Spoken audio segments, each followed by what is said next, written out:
సౌజన్య గారు, మనం రాజకీయాల్లో చూస్తూ ఉంటాం కదా, తేనె పూసిన కత్తులు, గోతికాడ నక్కలు చాలామంది ఉంటాయి. రాజకీయ ప్రత్యర్థులు అంటే ఏదో పక్క పార్టీలో ఉంటారని అనుకోవద్దు. సొంత పార్టీలో ఉన్న వాళ్ళని కూడా చాలా సందర్భాల్లో మనం చూసాం. కానీ ఈ ప్రస్తావన ఎందుకు తీసుకురావాల్సి వచ్చింది అంటే, మనం చూస్తూ ఉన్నాం చిర్రి బాలరాజు డిప్యూటీ సీఎం పవన్ కళ్యాణ్ గారి పక్కన ఉన్న నాయకుడు. 2024 ఎన్నికలకు ముందు చిర్రి బాలరాజు అంటే బహుశా ఎవరికి తెలిసి ఉండకపోవచ్చు. ఎప్పుడైతే పోలవరం కూటమి అభ్యర్థిగా చిర్రి బాలరాజును ఎంపిక చేశారో ఒక్కసారిగా అందరి చూపు ఆయన మీద వెళ్ళింది. ఆయనకి సరైన కారు కూడా లేదట, ఏదో చిన్న కారులో తిరిగేవారట 2024 ఎన్నికలకు ముందు.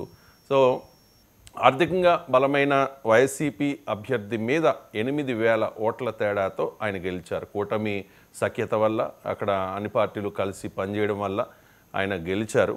అంతవరకు ఓకే. ఆ తర్వాత అసెంబ్లీకి వెళ్ళడానికి, పార్టీ కార్యక్రమాలకు వెళ్ళడానికి ఆయనకి సరైన కారు లేకపోతే చాలామంది జనసేన కార్యకర్తలు కొంతమంది చందాలు వేసుకుని ఆయనకి కారు కొనే ప్రయత్నం చేశారు. ఆ కారును కూడా చూపించండి ఒకసారి. కారు కొనే ప్రయత్నం చేశారు. బట్ చిర్రి బాలరాజు ఆ కారును వద్దు అని చెప్పి సున్నితంగా నో చెప్పారట, రిజెక్ట్ చేశారు. ఈ విషయం అప్పట్లో మనం చూసాం, సంచలనంగా మారింది. సరిగ్గా ఏడాది అయింది ఇది జరిగి. చాలా అంటే సోషల్ మీడియాలో చిర్రి బాలరాజుకు అనుకూలంగా ప్రశంసిస్తూ, ఓకే మంచి ఎమ్మెల్యే అంటే ఎలాగే ఉండాలి, డౌన్ టు ఎర్త్ ఎమ్మెల్యే, నిరాడంబరుడు అంటూ చాలా పాజిటివ్గా కామెంట్ చేశారు అప్పట్లో. అండ్ పవన్ కళ్యాణ్ గారు కూడా పిలిచి మెచ్చుకున్నారట, శభాష్ అలా ఉండాలి మన ఎమ్మెల్యే అంటే అని చెప్పి. సీన్ కట్ చేస్తే ఏడాది పూర్తయింది.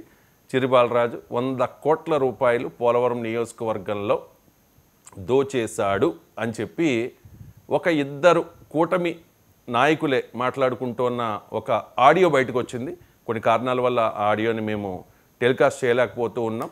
బట్ ఆ తర్వాత పెద్ద ఎత్తున ప్రచారం జరిగింది. ఏంటి జనసేన ఎమ్మెల్యేలు ఎంత దోచేస్తూ ఉన్నారా అని చెప్పి తెలుగుదేశం పార్టీ ఎమ్మెల్యేలు అనుకున్నారు అని ప్రచారం జరిగింది. మనం చాలా సీనియర్లం కదా, కొత్తగా వచ్చిన ఎమ్మెల్యేలే ఎంత దోచేస్తూ ఉన్నారా, మనకంటే స్పీడ్గా ఉన్నారా అని చెప్పి అనుకున్నారు అని చెప్పి రకరకాల ప్రచారాలు వైఎస్ఆర్ కాంగ్రెస్ పార్టీ సోషల్ మీడియాలో. అండ్ చిర్రి బాలరాజు వెంటనే ఆయనకి చిరెత్తుకు వచ్చింది. ఆయన ఒక లెటర్ కూడా రిలీజ్ చేశారు. లెటర్ చూడొచ్చు స్క్రీన్ మీద, ఒకసారి స్క్రీన్ మీద చూపించండి. రాజకీయ కుట్రతోనే దుష్ప్రచారం. అణగారిన గిరిజన జాతిలో పుట్టి జనసేన అధ్యక్షుడు శ్రీ పవన్ కళ్యాణ్ గారి ఆదరణతో రాజకీయ ప్రస్థానం సాగిస్తూ పోలవరం శాసనసభ్యుడిగా ఎన్నికయ్యాను. నా ఎదుగుదలను చూసి ఓర్వలేని కొన్ని స్వార్థ రాజకీయ శక్తులు నాపై అవినీతి బురద చల్లడానికి చేస్తున్న ప్రయత్నాలు ఫలించవు. గిరిపుత్రుడనైన నేను ఎన్నడూ అవినీతికి పాల్పడలేదు, పాల్పడబోను అంటూ ఇంకా చాలా రాసుకొచ్చారు. నా నుంచి ఆర్థిక లబ్ధిని ఆశించి అందుకు నేను నిరాకరించడంతో నాపై సోషల్ మీడియాలో అసత్య ఆరోపణలకు పాల్పడ్డారు. ఇంతకీ ఎవరు పాల్పడ్డారు? అది కూటమి నేతలు పాల్పడ్డారా, లేకపోతే జనసేన నేతలే పాల్పడ్డారా, లేకపోతే టీడీపీ వాళ్ళు ఏమన్నా పాల్పడ్డారా, లేకపోతే వైసీపీ రాజకీయ ప్రత్యర్థులు ఎవరైనా పాల్పడ్డారా అనేది క్లారిటీ లేదు ఇక్కడ. అండ్ వాళ్ళ మీద గతంలో పోలీస్ కంప్లైంట్ ఇచ్చిన విషయాన్ని కూడా ఆయన రైజ్ చేశారు. అండ్ జనసేన పార్టీని అప్రతిష్ట పాలు చేయడానికి ఇదంతా జరుగుతుంది అనేది ఆయన వెర్షన్. ఆయన పవన్ కళ్యాణ్ గారికి ఒక నివేదిక కూడా ఇచ్చారట. సో పవన్ కళ్యాణ్ ఏ రకంగా స్పందిస్తారు అనేది వేచి చూడాల్సిన అంశం. సో దీని మీద క్లారిటీ తీసుకుందాం. రావి సౌజన్య గారు మనతో జాయిన్ అయ్యారు కాబట్టి, రావి సౌజన్య గారు, మీరు పోలవరం నియోజకవర్గంలో చిర్రి బాలరాజు గెలుపులో మీ వంతు పాత్ర మీరు నిర్వహించారు, అక్కడ క్యాంపెయిన్ చేశారు కాబట్టి మిమ్మల్ని ఈ విషయంలో క్లారిటీ ఇవ్వడానికి ప్యానెల్లో తీసుకున్నాను అనమాట. ఓకే, ఏంటి క్లారిటీ ఇవ్వండి. చిర్రి బాలరాజులో 1 ఇయర్లో ఇంత మార్పు వచ్చిందా? ఆయన చాలా నిరాడంబరుడు అని చెప్పి నేనే ఒకసారి ఆయన మీద ఒక స్టోరీ చేశాను, చాలా పాజిటివ్గా 3 లక్షల పైన వ్యూస్ వచ్చాయి దానికి. కానీ ఇప్పుడు ఆయన సీన్ చూస్తే 100 కోట్లకు పైన ఆయన సంపాదించేశాడు ఏడాది కాలంలోనే అనేది ఆయన మీద వస్తున్న విమర్శ. కాబట్టి ఆయనతో మీరు కలిసి పనిచేశారు కాబట్టి ఎలక్షన్స్లో క్లారిటీ ఇవ్వండి దయచేసి సౌజన్య గారు. రవి గారు, మీకు అలానే ప్యానల్ ఉన్న సభ్యులకి 99 వీక్షకులకి నా నమస్కారం అండి. నమస్తే. చిర్రి బాలరాజు అనే వ్యక్తి 2019లో కూడా పోటీ చేశారు జనసేన పార్టీ తరఫున. 13,000 ఓట్లు వచ్చినాయండి అప్పుడు కూడా. అంటే అసలు పార్టీ చాలా క్లిష్ట పరిస్థితుల్లో ఉన్న టైంలోనే ఆయన 13,000 ఓట్లు ఆ నియోజకవర్గం నుంచి సంపాదించున్నారు. అందులోనూ చాలా బలమైన, అంటే 4 టర్ములు 20 సంవత్సరాలు ఒక ఎమ్మెల్యే ఉన్న పరిస్థితుల్లో తెల్లం బాలరాజు అనే వ్యక్తి 20 సంవత్సరాలుగా ఆయన అక్కడ ఎమ్మెల్యేగా ఉన్నారు. ఆయన మీద ఆయన 13,000 ఓట్లతో ఆ రోజు తెచ్చుకున్నారు. తర్వాత 7,000 పైచిలకు ఆయన 2024లో పోటీ చేసి గెలిచారు. గెలిచిన దగ్గర నుంచి మీరు పరిణామాలు, ఆ కారు విషయం కావచ్చు, ఏదైనా సరే మీరు అన్ని చెప్తానే ఉన్నారు కదా. దీంట్లో చిన్నది ఏంటంటే 100 కోట్లు సంవత్సరంలో 100 కోట్లు సంపాదించడం ఒక ఎస్టీ కాన్స్టిట్యున్సీలో సాధ్యమా? నిజంగా అలా సాధ్యమే అనుకుంటే 20 సంవత్సరాలుగా ఉన్న తెల్లం బాలరాజు ఎన్ని వేల కోట్లు సంపాదించాలి? ఇది ఒకటే పాయింట్ అండి, వేరేది అవసరంలా మనకి. అక్కడికి ఆయన ఇల్లు శంకుస్థాపన, కొంతమంది ఏదో ఇల్లు 10 కోట్లు పెట్టి కట్టారు ఏదో అని చెప్తా ఉన్నారు. ఆయన ఇల్లు శంకుస్థాపన చేసే టైంకి లిక్కర్ లేదు, శాండ్ లేదు, అసలు అక్కడ వేరే వేరే ఆదాయ మార్గాలు ఏమీ లేవు. అసలు ఆ నియోజకవర్గంలో ఆదాయ మార్గాలు అనేవి చాలా తక్కువ. ఆ తక్కువలో ఆయన శంకుస్థాపన చేశారు, ఆ ఇల్లు కట్టారు.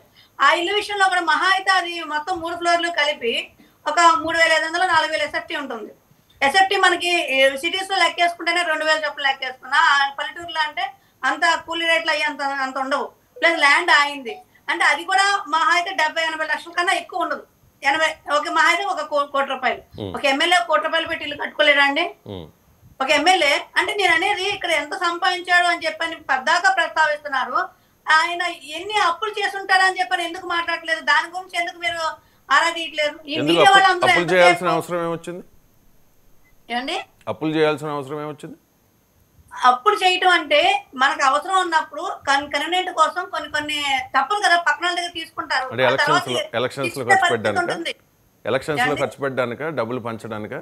డబ్బులు పంచడానికి కాదు, ఇప్పుడు కాదండి, ఎలక్షన్ తర్వాత సంగతి నేను చెప్తున్నా. ఎలక్షన్ లో సంగతి చెప్పండి. ఎలక్షన్ తర్వాత ఆయన ఒక ఆఫీస్ తీసుకొని పోలవరం నియోజకవర్గం దగ్గర 7 మండలాలు, అలానే 144 కిలోమీటర్ల పైచీలుకుందండి. అలాంటి పరిస్థితుల్లో అక్కడ అంటే ఇవన్నీ మాట్లాడిన వాళ్ళు ఒక ఆఫీస్ కి వచ్చినా ఎవరైతే కష్టంతో వస్తారో వాళ్ళందరికీ భోజనం పెట్టి పంపిస్తారు. ఆ మాట ఎందుకు చెప్పరండి? ప్రతి ఒక్క కష్టంతో వచ్చిన ఈ పోలవరం నియోజకవర్గం ఉన్న ప్రజలందరికీ కూడా ఆయన సాయం చేస్తారు. ప్లస్ ఎవరికి భోజనం పెట్టకుండా పంపించరు, ఆ సమస్య తీర్చి భోజనం పెట్టి పంపిస్తా ఉంటారు. సో అలాంటప్పుడు ఒక ఎమ్మెల్యే ఒక జీతం సరిపోదు, ఆయన చేబోదులుగా తీసుకోవటం లేదా ఇంకోటి జరుగుతూ ఉంటది. సో దాని గురించి కూడా బయట తీయచ్చు కదా. అప్పుడు దానికి ఆ వేరియేషన్స్ ఎంత, ఎందుకు తెచ్చుకోకూడదు, అది ఏం సంపాదిస్తాను అనేది ఉంటుంది. ఈ రోజు 100 కోట్లు అంటా మాటలే తప్పితే నిజ నిరూపణ అనేది ఎందుకు జరగట్లేదు? ఇదేదో సౌజన్య గారు ఒక విషయం, ఇదేదో వైసీపీ నాయకులు చేసిన ఆరోపణ కాదు కదా, ఇద్దరు కూటమి నేతలు మాట్లాడుకున్న ఫోన్ సంభాషణలో వచ్చిన విషయం. ఆ సంభాషణలో కూడా అంట అనే మాట ఉందే తప్పితే ఎక్కడా కూడా నిజంగా అన్నట్టు మాట్లాడాల.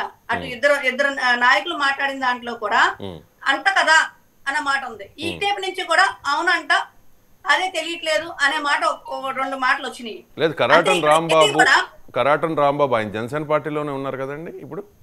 జనసేన పార్టీ అవునండి. ఓకే, ఆయనే చెప్పారు కదా, నేను ఆల్రెడీ పవన్ కళ్యాణ్ గారి దృష్టికి తీసుకెళ్లాను. అదే అంటున్నానండి. ఇప్పుడు మీడియాలోనే అవినీతి పనులు చేసేస్తున్నారు, మీడియాలోనే మొత్తం క్యారెక్టర్ అసోసియేషన్ చేసేస్తున్నారు. మీడియా అంటే దానికి ఇంకా ప్రూఫ్స్ ఉండవసరం లేదు, ఏమి ఉండవసరం, మాట వరకే.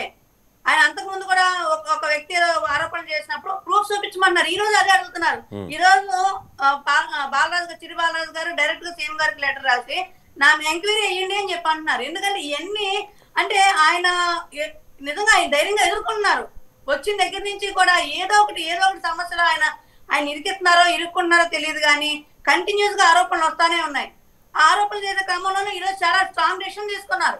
ఖచ్చితంగా ఆ మీద ఎంక్వైరీ వేయండి, నిజ నిర్ధారణ చెయ్యండి. ఈ మాటలు ఎందుకు వస్తున్నాయి, ఎందుకు రావాల్సి వస్తుంది, కూటమి మనుగడకి దెబ్బతీసే పరిస్థితి అని నేను ఒక ఎమ్మెల్యే, నేను ఆయన ఒక్కడి గురించి చెప్పట్లేదండి, జనసేన ఎమ్మెల్యేలు ఎవరు కూడా ఇలాంటి అవినీతి చేయడానికి చెయ్యరు కూడా. ఎందుకంటే ఒక కమిట్మెంట్ తో వచ్చిన వ్యక్తులు ఒక కష్టకాలంలో పవన్ కళ్యాణ్ గారు తీసుకున్న నిర్ణయానికి కట్టుబడి ఈ రోజు ఎమ్మెల్యేలుగా ఉన్న శాసనసభ్యులుగా ఉన్న పరిస్థితిలో ఎవరు కూడా అలాంటి తప్పులు చేయరండి. పైగా నేను ఇంకొకటి చెప్తాను రవి గారు, మీరు ఎవరినైనా కనుక్కోండి, ఈ ఉద్యోగ బదిలీల్లో గానీ లేదంటే టీచర్స్ ఉద్యోగాలు అవ్వచ్చు, ఏదన్నా సరే దగ్గర 300 పైచీలకు ట్రాన్స్ఫర్స్ అయ్యి జరిగినాయి. తర్వాత ఏ ఒక్క దగ్గర సరే రూపాయి తీసుకున్నారని చెప్పి నిరూపించమనండి, కావాలంటే నేను కాంటాక్ట్ నెంబర్స్ కూడా మీకు ఇస్తాను. అంత నీట్ గా ఆయన చేసిన పరిస్థితి. ఎందుకంటే పవన్ కళ్యాణ్ గారి తర్వాత ఆయనే అంత నీట్ గా చేశారని చెప్పి నాకున్న ఇన్ఫర్మేషన్. ఎందుకంటే నేను ఆయన ఉద్యోగ సంఘాలతో వీళ్ళందరితో కూడా మీటింగ్ లో ఉన్నప్పుడు నేను వెళ్ళాను, వాళ్ళ కాంటాక్ట్ నెంబర్స్ నా దగ్గర ఉన్నాయి. కానీ మీరు చెప్తూ ఉన్నారు,